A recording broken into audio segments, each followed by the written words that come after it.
Hello and welcome, everybody. This is Kevin Addix with the Maryland Wineries Association, joining you on a Wine Wednesday. Every Wednesday should be Wine Wednesday, and happily, if you stick around with us and YouTube and Facebook, it is.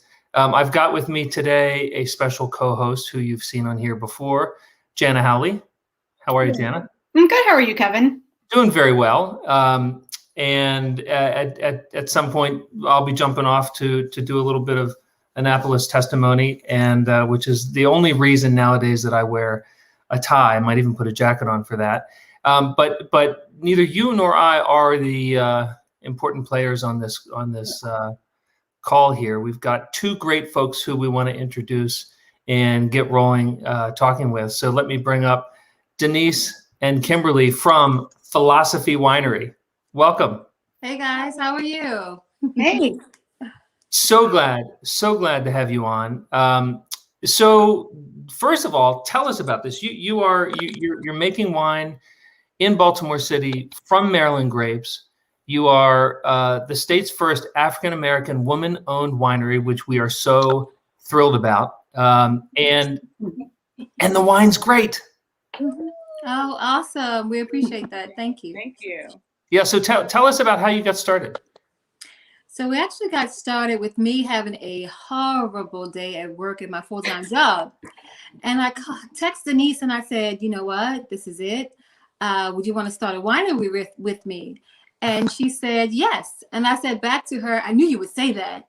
So we started that next Thursday or so, my next day off, we both were able to go to a file for LLC. So it started just like that. But for me, it started more than 10 years ago. But I guess the end of the road for me saying, you know what, let's get this thing started now, was that day when I texted Denise. It literally went from one day to your next day off. You had an LLC. It really did. It really was that simple. I mean, Kimberly and I have been friends and for over 15 years now, and we were coworkers and became friends. And so, we talked often, and she had expressed, she's been dreaming. She's been dreaming of making wine. She loves it. It's her passion. She's been dreaming of making wine.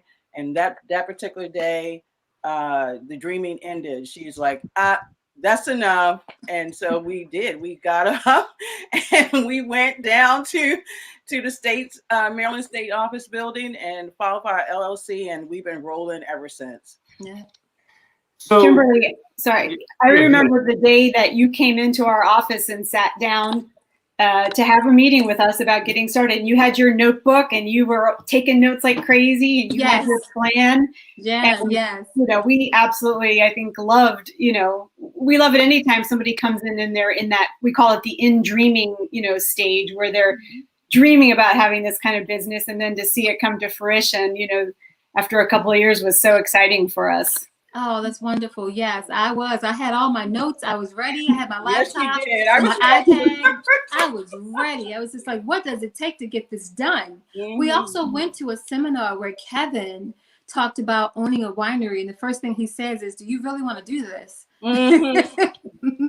Kevin, do you remember that? That was in St. Mary's County. That's right. Or one of the two. And we were all sitting there and he's like, you guys, do you really want to do this? But we were already in the stage of we're doing this.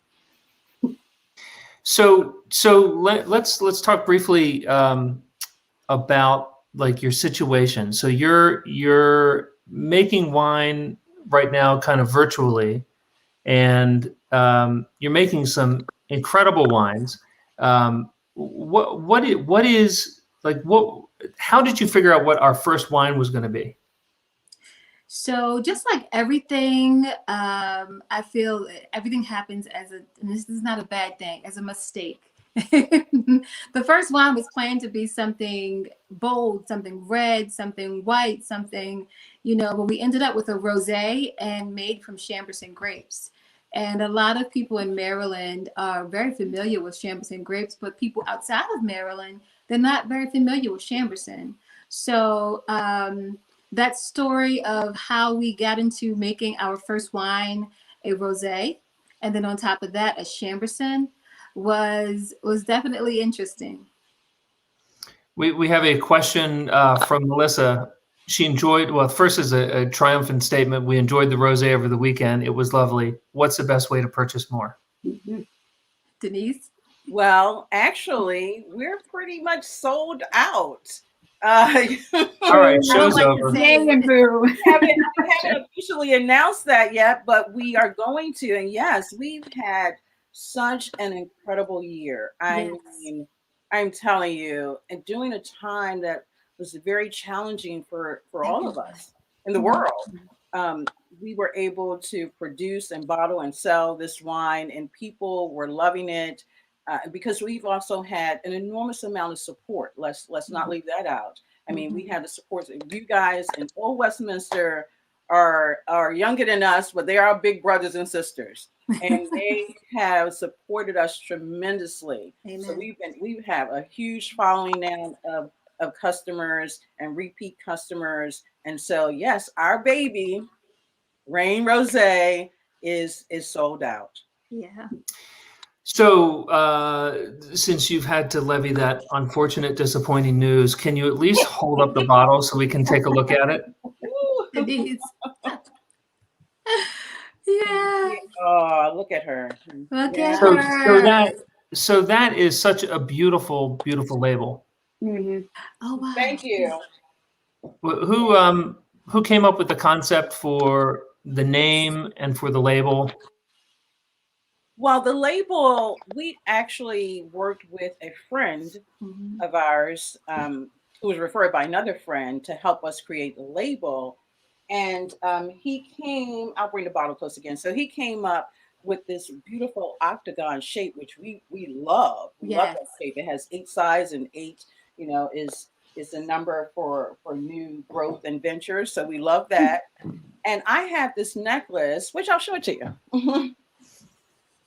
I had And the this other- necklace that that one of my favorite necklaces that's actually made by a woman in Maryland.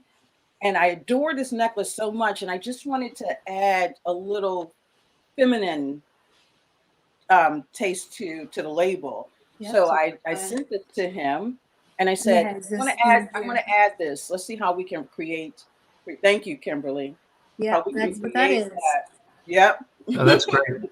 Yeah. So yeah, so Brian and I worked together to create that label, and we love it. Kimberly and I love it. We adore it. Yes, we Um, do. Yes. And then the name actually came about because we just are like-minded girls and we have the same philosophy in life.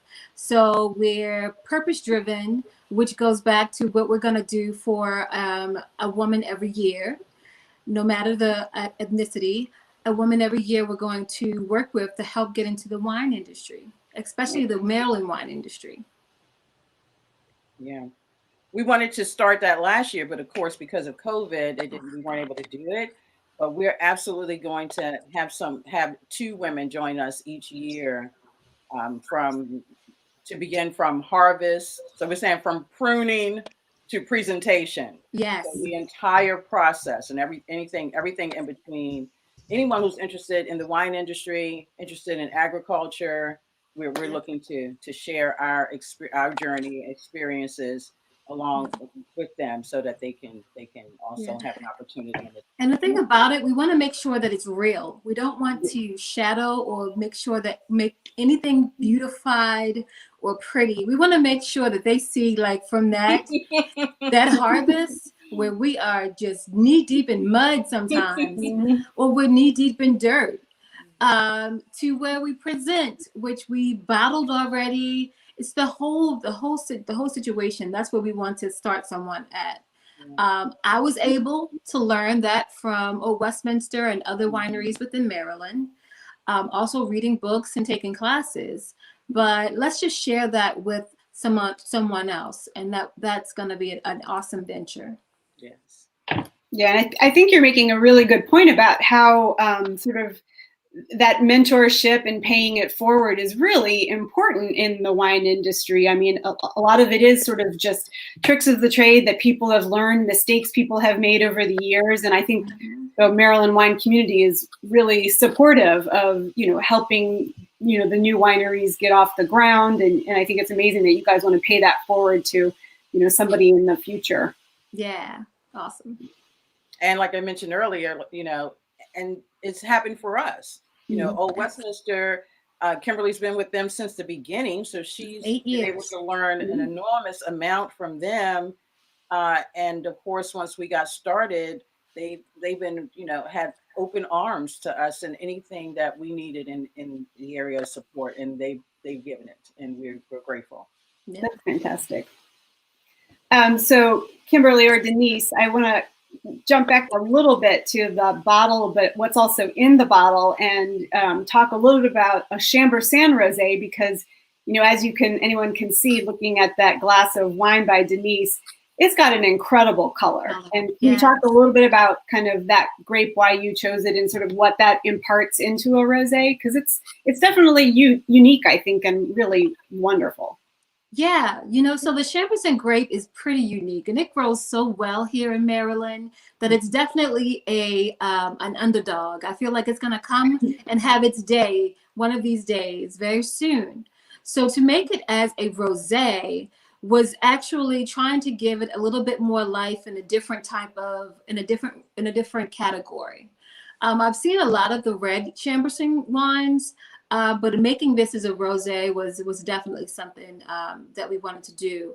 We also added to give it a little bounce, yes, a little bit of Chardonnay, okay, to give it a little acidity, as well as that floral note. So it has lemon, lime-like flavors with acidity and just it's really delicious. It's been delicious, and we're grateful that we were able to sell Chambourcin and to also do very well with the rosé during COVID without tastings.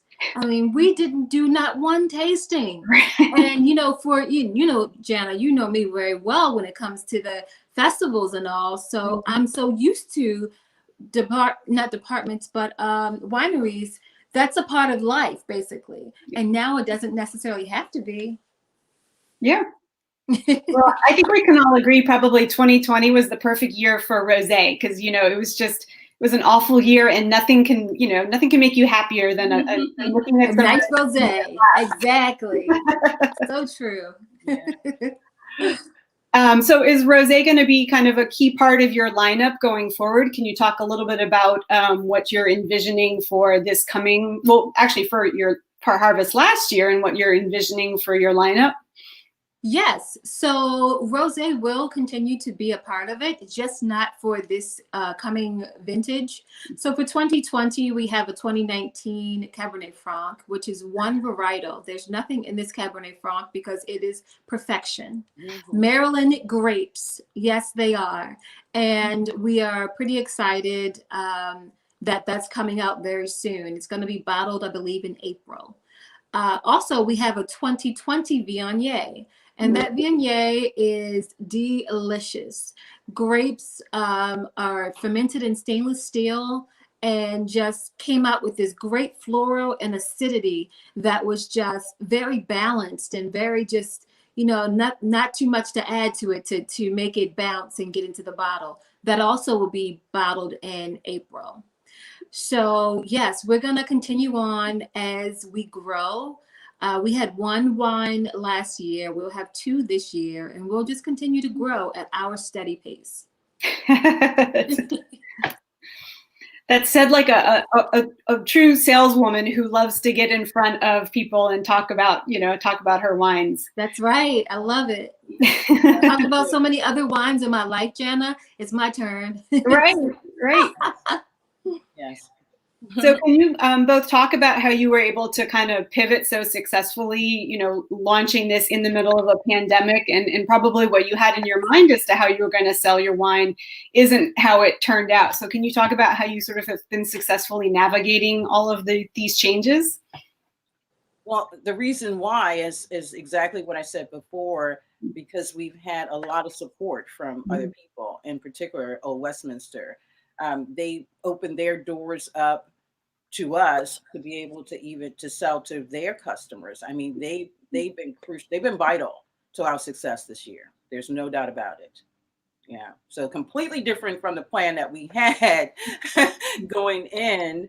But we were able to you just have to navigate it around whatever's going on. And we were able to do that with their support and help. Yeah. That's actually the wine industry in itself, to be honest, because sometimes, so I'll start with the finding grapes in January. By July, it's a whole different story.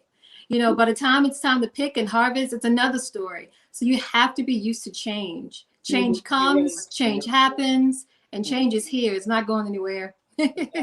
Absolutely. And no doubt about it. And we're excited. We're always excited. Kimberly's excited about getting grapes and so am I. Last year, I was able to have a conversation with someone at the Governor's Cup to source some grapes. So you got to do whatever you got to do when you can do it. And it wasn't our original plan, but it's definitely how it worked out. And we were able to get some great stuff, and Kimberly's making some great stuff. Yeah. So Abby Casarella from the Wineries team says, "Hi, ladies. Yes, I love hearing you talk about your wine. You can tell how passionate you are about it," with a little heart sign. Oh. Talking about the grapes, can you talk about, I think a lot of people aren't familiar with, if you're a winery model kind of like yours, how are you identifying and selecting the grapes that you think you're going to be interested? Kimberly, you talked a little bit about, what you're thinking in January is something different from what you're going to maybe get at harvest. And so how did you go about the process of, okay, we're going to do Viognier, okay, we're going to do Cabernet Franc, and then identifying, the growers and the grapes that you wanted? So we start, I start identifying the grapes and the growers in the very beginning of the year. And we basically make a business plan. We're two business women who come from finance backgrounds and finance and business. So basically we start with what we know. We start with a proposal. That proposal, it's like, okay, this is what we want. Okay, let's talk to whomever we can speak with just to see if we can get what we want. We have our grapes that we want and grapes that we can get, and then definitely grapes that we know we can get. A lot of the hybrid grapes are out there. We're not shying away from hybrid. Just at the moment, we just haven't had any like Vidal Blanc, or we do have Chambourcin, which is a hybrid. So those are easily accessible. But when it comes to the Cabernet Franc, and I would say Cabernet Sauv and the Viognier and Albarino, things like that, it does take some finessing to get around what you can do. And we are saleswomen. We are also, like I said, business women. So it comes at a definitely advantage to us to have that background. And then how do you go about the process of the winemaking? Now, you mentioned that to give the Chambourcin Rosé a little bit of, like, I think you said bounce was the word, or a little bit of spritz, a little bit of zing, you actually Chardonnay in there. What is kind of your approach to, the Cabernet Franc and the Viognier and sort of the winemaking process? So the winemaking process actually starts with the Wine Collective. We have an alternating proprietorship. As a small winery, we are very small. We do no more than, I would say, 4 to 6 tons a year. And that's very small for with a winery in most wineries in Maryland. So because of that, we work with an alternating proprietorship with the Wine Collective. And Enrique and John are like the best two to work with. We work with them at the Wine Collective in Baltimore City. That's where the wine is made. And John Levenberg is our consultant. So we work with him. I work with him consistently.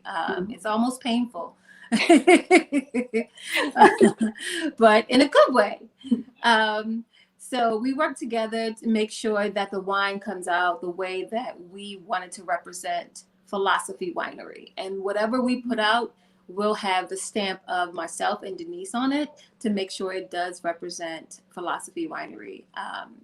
We're in there making sure that whatever taste test that we do, if it does need a little zing to it, we're going to add that zing to it to make sure it becomes the best wine possible that's sold, the best wine that is tasted, and the best wine that people can come back and say, you know what, you guys did a great job. So yeah. Do you go into that process kind of with an idea of how you want the wine to turn out, or do you kind of go into it with a little bit more of just an exploratory approach, like what we get is what we get, or sort of you're going to play around? How do you kind of go about that? I'm really interested. So both. So we go in there with what we want, because I'm very more of a very type A type of person. Like this is what I want, and this is what I'm. So when I come in with passion, I mean I'm bringing the passion. So it's just like, this is what I want, and this is what I'm striving for. So when we get the grapes are mashed and they're squished and they're sent to the tanks. Now we have to do the magic that happens between making grape juice into wine.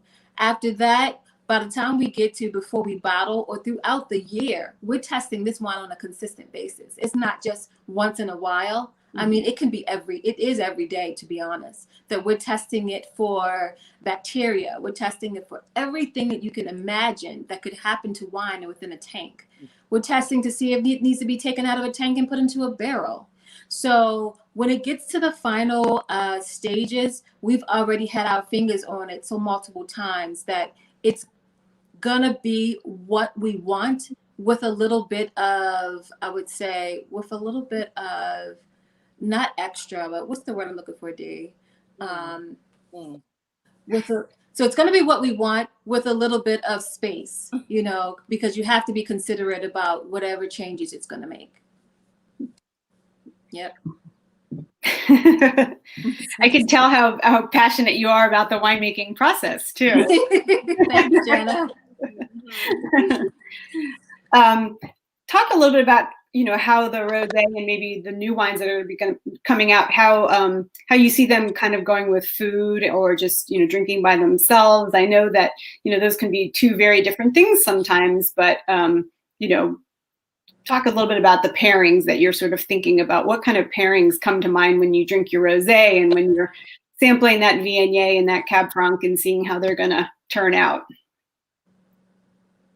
Well, for the rosé, first of all, that rosé is perfection. It is it's so balanced that you're actually able to drink it with anything, with any meal. It complements any meal.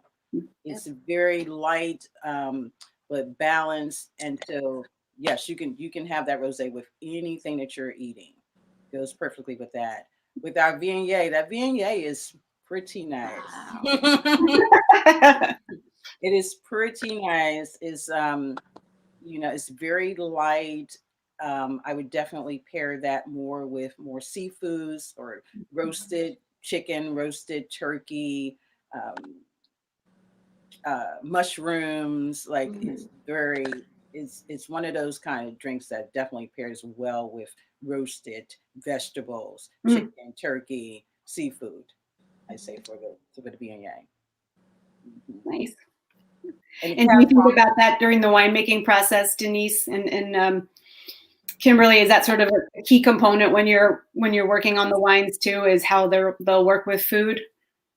Definitely how they work with food, but how they work with anything. Because sometimes I do have people who say, you know what, I just had a hard day at work, and I want this type of flavor, and they're thinking, you know what, I want something with low tannin, just very smooth. Let me drink a glass of rosé and just drink it on its own. Or we had a blogger talk about how she was eating it with a pairing with salmon and risotto, and that was pretty awesome. I was just like, the pink and the pink I love, hey. But just the balance of the salmon and how she grilled it was a really good pairing to it as well. Yeah, I think initially, we're going to create a great wine first. Not, what it pairs with, that comes later. After we've created something great, and then we can decide what foods it goes well with. I know you talked a little bit about mentoring, other women in the wine industry. Can you talk a little bit about sort of your journey and sort of the lessons you learned and some of the recommendations you might have for somebody watching this who's like, well, I've had a little bit of an idea of maybe starting a winery, but I don't know what to do. What kind of advice would you have? Wow. Advice. I would definitely Loaded say, question. yeah, definitely the first thing I would say, start with a business plan. Because yes, we were working on our LLC, but we also started working on that business plan ASAP because we needed to know what we were going to do and how we were going to get to what we wanted. Also, passion, bring that passion on, because if not, you're going to get a lot of no's and a lot of no. So just be ready, prepared for the no's, and also prepared for the ups and the downs in the wine industry. It's all agriculture. I guess I go back to that part of it. It's all agriculture. So we can start with one thing at the beginning of the year and it just be totally something different by the time harvest comes. And that's something none of us have control over. That's Mother Nature, that's God. And we just don't have control over. So just be ready for the ups and the downs of all the industry insides and outs. What are some of the other things? I do remember seeing you at workshops, and you guys took advantage of every workshop and thinking seminar that the Grape Growers Association offered and the Wineries Association offered. And I'm not saying that as a plug for joining the associations, but it seemed like you guys took that really seriously as far as just being information sponges. Is that, do you think that's critical to the success of having a winery business? Absolutely. Right. Absolutely. Completely. And yes, we started at the seminars. I started volunteering. I was volunteering for everything. I wanted to be Kevin's side go-to person. When it came to anyone that had a tasting available that I was close by and he needed help. Also with Al Spoiler, we got to know everyone in the industry, and not everyone yet, but as many people as we could know. We got to know them. We also went to visit so many different vineyards. Remember going to Big Cork, Denise, and meeting everyone at Big Cork, and then going to Bordy and meeting Rob and Phineas. And I learned so much. We actually had a meeting with Rob and Phineas years ago. But I say years ago, but a couple of years ago. It was like years ago. And it was just awesome to hear how Rob felt about the industry and where it was going. So he was very supportive. And everyone we actually spoke with were very supportive and just moving on. But they were very truthful as well. So that's where I say get to understand all sides of the industry, not just the glamour of, oh my goodness, I have a wine. But that's the end result. That's after the blood, sweat, and tears.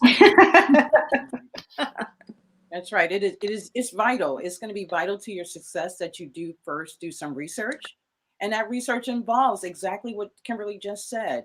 Getting involved, going to the meetings to find out, from professionals like the Maryland Wineries Association, what that entails, and then talking to people who are actually doing it. That's how you learn about something. What is really required to get something done is by talking to people who are actually doing it and spending time and reading and studying. Kimberly and I both take classes to further educate ourselves in the industry, because we don't know everything either. So if anyone who's interested in the industry should definitely do their research and talk to people who are currently doing it. Yeah. So I take classes, Jenna, at the University of California. So UC Davis. I take classes for a winemaking certificate. Okay. Also, I'm going to take the class that just came up from the Wine Association with the learning how start a vineyard or something like that. Yeah, that one. I'll be taking that one as well. Denise, she takes somm classes for her certified somm. Nice. Sommelier. So we're going to have both sides of the house. We're going to have the winemaking side of the house as well as the wine tasting and customer service. That's really impressive. So that's one of the things that we made sure to write into our business plan when we were talking about how this would work. So, I have a history, I'm an executive coach, and I definitely have a history of service and finance and business. But when we were putting this together, it's like, we're going to do everything together, but still we'll each have a major area that we're involved in. And as soon as I decided I wanted to, I was going to be involved, it's like, well, I need to become a somm. Kimberly had already decided she wanted to be a winemaker. That's what she was dreaming about doing. And I was like, well, hey, service is what I do. That's what I'm best at. So Yeah. how are we going to do this? Okay, well, I'm going to become a somm. So I immediately started studying and passed my first level last year. Everything's been on hold now, so they're not even having any classes. So I don't know when I'll get my certified, but I'll do it at some point. And in our business plan, we had already decided that we were going to do things a little bit differently. Part of that is dictated by the fact that we are a boutique winery. And because we do have an alternating proprietorship, and unlike most who have either a winery or a vineyard, or tasting room, we don't have that. So we had to figure out how it's going to work for us. And we decided that we'll still do tastings occasionally at where we actually do our production. But in addition to that, we're going to showcase our wines at various venues around Maryland. So we give people an opportunity to experience us together, the winemaker and the somm. So they get both of us talking about and presenting our wines, and right there on site. There's no one else doing it. It's going to be us. And we'll have different venues. So the actual location is going to change. So we want to make sure that people have a real experience. So they're going to enjoy a great wine, and they're going to hear about it from two great women, and it's going to be in a great location. So this is a whole experience that we're going to be providing for people. I think that sort of that tag team idea that you've developed is really important in being able to speak to all aspects of sort of your business and the wine itself and the wine making and everything. You won't have any of that. I don't know. Let me ask. Yeah. How do you see your business going forward? I mean, are you considering a tasting room down the line? Do you like this model? And talk a little bit about the future of philosophy. Yeah. Well, we're going to, right now, the model that we actually have in place, this will be the first year that we'll actually get to put it in place because of COVID. And we had other, we worked closely with Old Westminster last year, but this year, we're going to implement what we had planned originally, and going forward, we will have a tasting room. Yes. Maybe in a year or two, we'll be looking at locations. We also want to have a vineyard, so that's also in our future. That's my dream, right there, a vineyard. And I know it's a hard thing, but I love it. I can't wait to walk through that vineyard barefoot. I've done it before, but not on my own. When you do tours where we get to walk through the barefoot through the vineyard with you, is that I'll have a form at the beginning of the tour saying, if you stump your foot. We'll make it an event, Barefoot at Philosophy. Barefoot at Philosophy. Oh, I love that. You have to sign a waiver in case you drop pruning shears on your toes. Your toesies. Yes. Well, what else should everyone watching this or watching this afterwards know about you two? I mean, about us, about Kimberly and I. Yeah, and philosophy and just what you want to share and how people can stay tuned and see what's going on with you and get all excited about the release of the Viognier and the Cab Franc and. So we have a newsletter coming out soon. We do have social media as well, including the newsletter. We have on our website where you can sign up for the newsletter. So feel free to go to philosophywinery.com and make sure you sign up for the newsletter. Also, we have our Instagram at Philosophy Winery and Twitter at Philosophy Winery, as well as Facebook page at Philosophy Winery. I was really lucky to be able to get philosophy and winery together when we first started. That was just like one of the business models that, you know, your name may be already taken, but it wasn't. So that's awesome that all of our tag name is just Philosophy Winery, basically. And at any of the social media tags that we're looking at. Yeah. So that is the very best way to know what we're doing, is to, like Kimberly says, to sign up and follow us on Instagram and social media. But we're really excited about where we are. Where we've been. Like I said, this past year we're so blessed and grateful for everyone that has played a part in our journey. That includes you. I was gonna say that includes you guys. Absolutely. I mean, we have just been blessed to have so many people open their arms and take us in to either show us or educate us on, or assist us on what we needed to have done. I mean, we're talking about everything just fell right into place with even with the alternating proprietorship. You know, that was perfect for us. We're small. We don't need the cost of thousands, hundreds of thousands of dollars in equipment.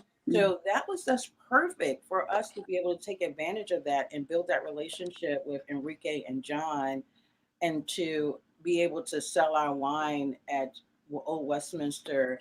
Everything has been falling right in place for us. I mean, we couldn't have asked for a better outcome as to where we are right now. And then going forward, now we're going to come out with 2 new wines. We're going to bottle it next month in April, and then we're going to release it. So the summer for us is going to be jam-packed, because we're going to have lots of events. So people better follow. That's the only way you're going to know what's going on.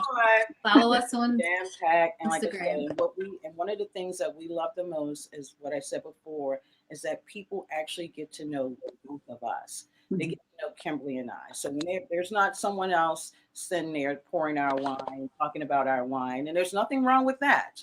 But this is who we are. We're both very passionate about what we do and what we bring to the table. And so we're excited to be amongst people and talking about our wines and sharing our wines, and just giving people a really, really good experience that they'll never forget and want to come back for more. Yeah. Do you think when sort of events start getting scheduled again for later this year, are events and festivals a component of how you'll be, marketing and promoting and selling your wines? Or is it going to be a little bit more sort of like you were talking about, Denise, where you'll be going to specific locations and It'll be both. Yes, we're definitely open to whatever is available out there that we want to participate in. We're definitely open for that as well. Yep, it'll be included.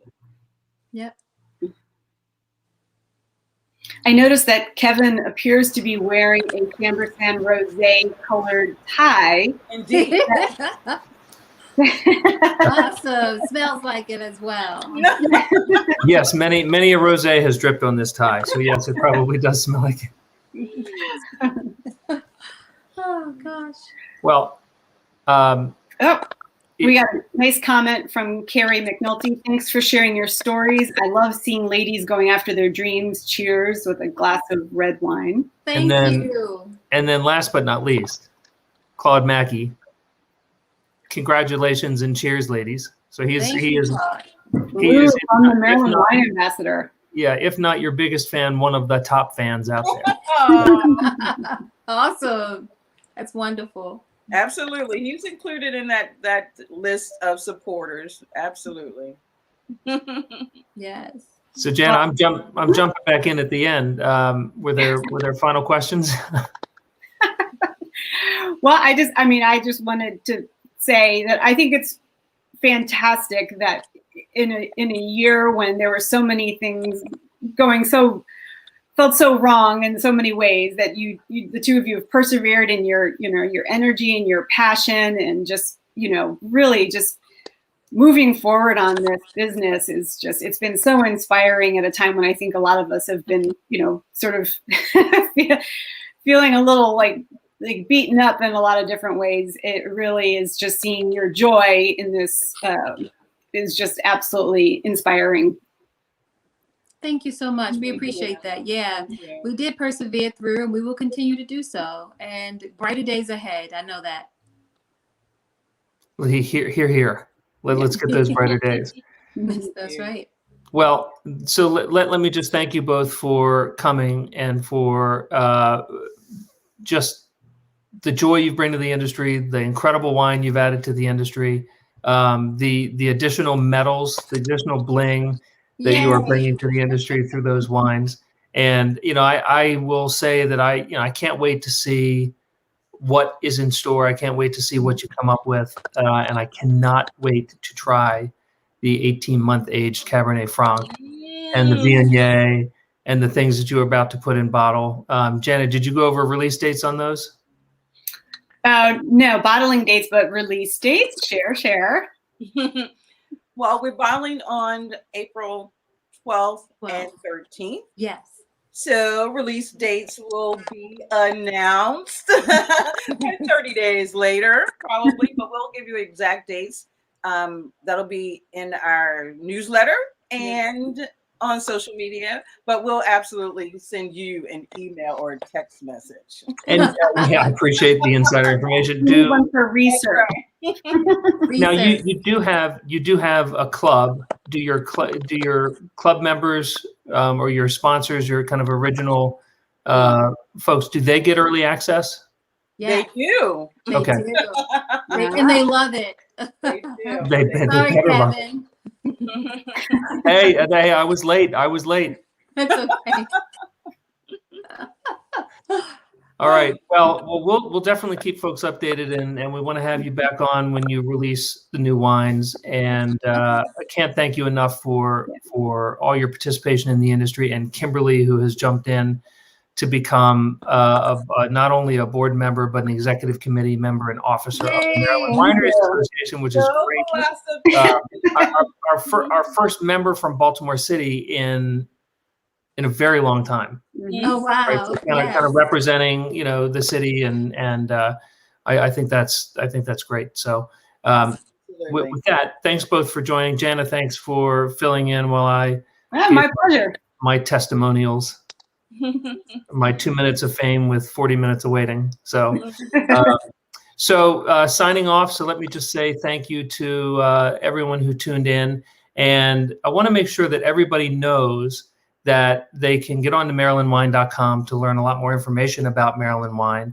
You can also join our new Maryland Wine Explorer Club, where you can get access to great wine that may not be otherwise available or may only be available on club lists, which you may or may not be on already.